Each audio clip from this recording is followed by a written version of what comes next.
Bonjour et bienvenue pour l'histoire des enfants de Notre-Dame-des-Neiges. Comme les autres samedis, cette histoire est inventée. Aujourd'hui, nous partons en Palestine, le pays de Jésus. Nous avons fêté au début du mois l'Épiphanie. L'Épiphanie, c'est la venue des rois mages qui viennent adorer Jésus. Alors ce que tout le monde ne sait pas, c'est que les rois mages n'étaient pas 3, mais bien 4. Mais le 4e s'est égaré en route. Voici l'histoire. La nuit était froide et le ciel d'Orient éclatait en myriades d'étoiles, plus belles les unes que les autres. Balthazar, Gaspard et Melchior étaient sortis sur la terrasse de leur palais et ils ne se lassaient pas de contempler le firmament. Cette nuit-là, les rois mages savaient qu'un astre nouveau devait apparaître, différent de tous les autres, un signe céleste qui annoncerait la naissance du Sauveur promis à tous les hommes. Or, voici qu'il apparut sous leurs yeux, sortant de l'infinie profondeur des cieux. Il ressemblait à une flamme immense, d'où jaillissaient des milliers de lumières de toutes les couleurs. Les mages restaient là, émerveillés, n'osant parler en présence du signe de Dieu. C'est alors que le jeune frère de Balthazar, Artaban, les rejoignit et rompit le silence. « C'est le signe annoncé, c'est la promesse qui se réalise. Vite, il faut partir !»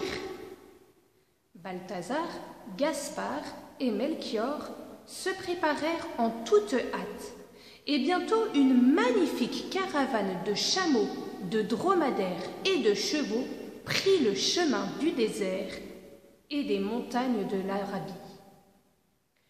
Les rois mages ne quittaient pas des yeux le signe qui les précédait et leur indiquait la route à suivre. Chacun d'eux avait emporté pour le nouveau-né des cadeaux dignes d'un roi. Balthazar portait un coffret d'or fin, Gaspard un précieux vase d'encens et Melchior un riche flacon de myrrhe.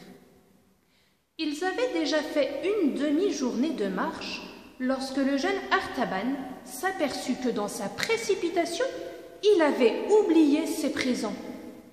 « Continuez sans moi, dit-il, je retourne au palais et je vous rejoindrai plus tard avec mes serviteurs. » Et c'est ainsi que Balthazar, Gaspard et Melchior suivirent l'étoile mystérieuse jusqu'au lieu où se trouvait le petit roi du ciel. Les rois mages se prosternèrent devant l'enfant pour l'adorer et déposèrent à ses pieds l'or offert au roi, l'encens offert à Dieu, et la myrrhe, offert pour nous préparer à accueillir le sacrifice de Jésus. Pendant ce temps, Artaban avait pris beaucoup de retard. Lorsqu'il fut enfin prêt à partir avec ses 2 compagnons, les premières lueurs de l'aube frémissaient à l'horizon. Levant les yeux, Artaban ne vit plus le signe céleste, mais confiant, il se mit en route vers les montagnes escarpées. Quand le soleil parvint à son zénith, les voyageurs avaient déjà derrière eux plusieurs heures de route. C'est alors qu'ils aperçurent un homme allongé dans la poussière, un pèlerin épuisé par une longue marche, malade et fiévreux. « Je vais arriver en retard si je m'occupe de lui, » pensa Artaban. Mais je ne peux pas le laisser ainsi. Avec l'aide de ses compagnons, il lui donna à boire, mit de l'huile sur ses plaies, versa de l'eau fraîche sur son front. Puis, installant le voyageur sur sa propre monture, il le transporta avec 1000 précautions jusqu'à la ville la plus proche et demanda à l'aubergiste de le soigner jusqu'à ce qu'il soit guéri. Pour le payer, il lui offrit un splendide saphir que l'aubergiste reçut avec une joie non dissimulée. Alors, Artaban se rendit compte qu'il venait d'offrir le premier des cadeaux destinés à l'enfant sauveur. Un peu triste, il continua son chemin, qui lui parut long, beaucoup trop long. Ce n'est qu'après de nombreux jours de marche qu'il arriva à Bethléem, où devait naître le petit roi du ciel. Hélas, Artaban arrivait trop tard. Il apprit que les parents et l'enfant venaient de fuir en Égypte pour protéger le petit de la colère du roi Hérode.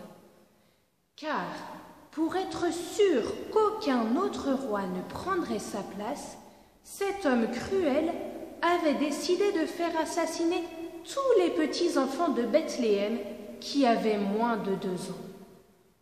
La ville était quadrillée par les soldats à cheval, pendant que d'autres exécutaient leur horrible besogne. Alors qu'il s'apprêtait à passer la porte de la ville, Artaban vit une jeune femme qui fuyait en pleurant, serrant son bébé dans ses bras. Un soldat à cheval la poursuivait, ayant déjà l'épée tirée hors du fourreau pour accomplir son horrible besogne. Alors Artaban s'interposa, prit la mère et l'enfant sous sa protection et demanda aux soldats d'Hérode de les épargner en échange d'un magnifique rubis. Le soldat n'en revenait pas, il allait être riche. Après tout, il était mieux payé pour laisser le bébé en vie que pour l'assassiner. Il accepta le marché et fit demi-tour. Le jeune roi mage resta quelque temps à Bethléem en compagnie de bergers qui gardaient leurs troupeaux dans les montagnes environnantes. Les bergers l'avaient accueilli avec beaucoup de joie et lui avaient montré l'étable où l'enfant était venu au monde. Puis, Artaban se remit en route. Il décida de gagner l'Égypte pour tenter de trouver le Sauveur, afin de lui offrir le dernier présent qui lui restait, une perle d'Orient très rare. Mais les jours passaient, les semaines et les mois défilaient, et Artaban errait toujours.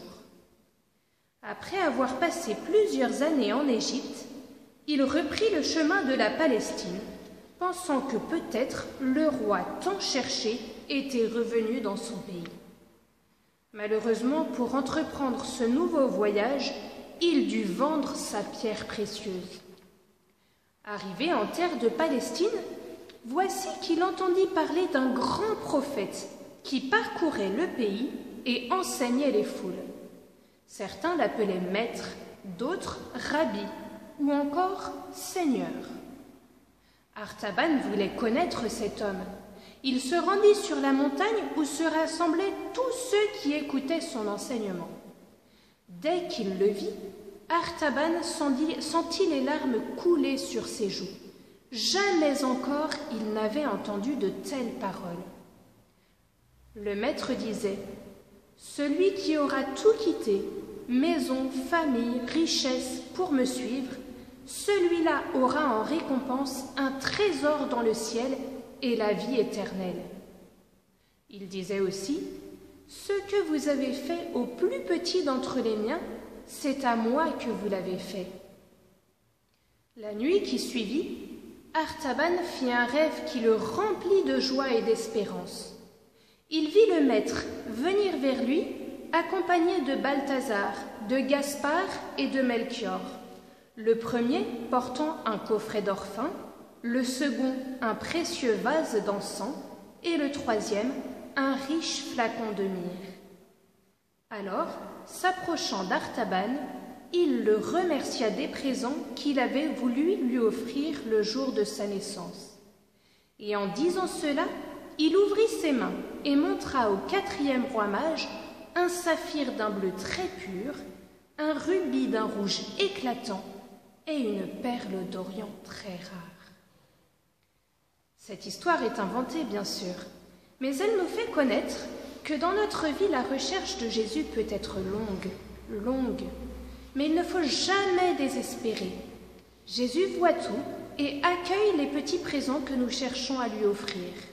même si nous ne le savons pas, nous ne le sentons pas. Alors, avec l'aide des 3 rois mages, tournons-nous maintenant vers Jésus. Enfant Jésus, nous avons vu ta lumière. Enfant Jésus, nous venons t'adorer. Seigneur Jésus, nous nous tournons vers toi et nous venons te dire que nous aussi, nous voulons t'offrir nos cadeaux. L'or de notre charité, de notre amour concret que nous voulons te montrer. L'encens de notre prière et la myrrhe de nos sacrifices, des petits efforts que nous ferons tout au long de nos journées. Nous voulons, Jésus, prendre la résolution de t'offrir un peu d'or, un peu d'encens et un peu de myrrhe chaque jour cette année. Et cette résolution, nous la confions à Marie, ta maman. Je vous salue Marie, pleine de grâce. Le Seigneur est avec vous. Vous êtes bénie entre toutes les femmes, et Jésus, le fruit de vos entrailles, est béni.